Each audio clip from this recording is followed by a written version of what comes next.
Hello, I'm Dr. Heidi Horsley, Executive Director for the Open to Hope Foundation, and I'm here today with Doneley Meris. Doneley, can you tell me what brought you to this field?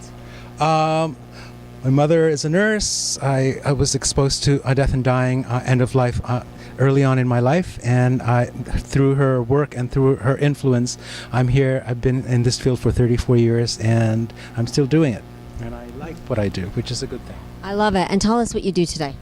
I'm a psychotherapist in New York City. I have a private practice in Tribeca in New York, and I run the organization called HIV Arts Network that provides services to men and women living with HIV and their support networks.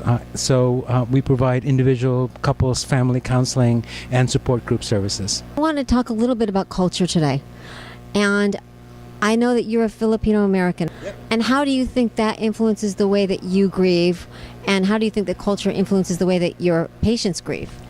As a Filipino American, the influence of family and religion is very significant.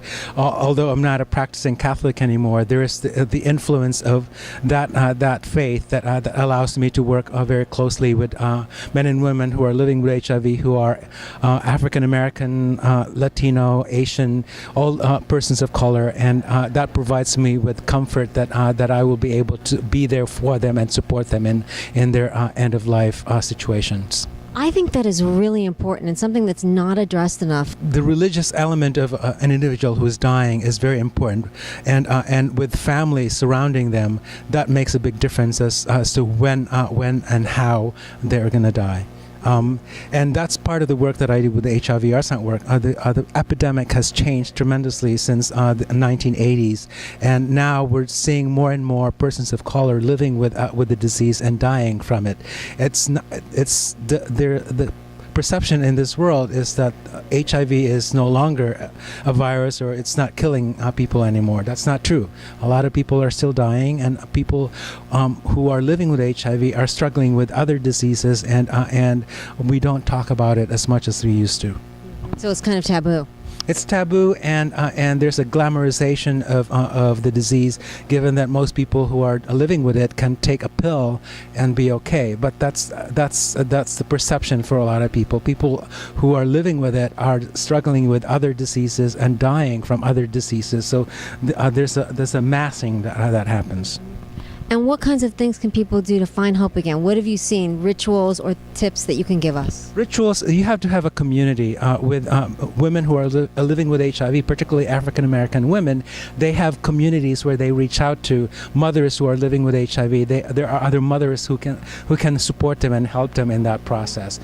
Men who are from Asian descent can also get together and form a community that they can work with and be compassionate together with. Doneley, where can we find you? I'm at HIV Arts Network. It's hivartsnetwork.org, or they can call me at my private number, which is 212-385-4945. But the key to all of the work that I do and the work that we do in my organization is to be there for people during their end-of-life care, and not only after the death, but support the survivors, because they need that help tremendously after the death of a loved one. Absolutely. Thanks again, Doneley, for everything that you do for people after a loss. And this is Dr. Heidi Horsley for the Open to Hope Foundation.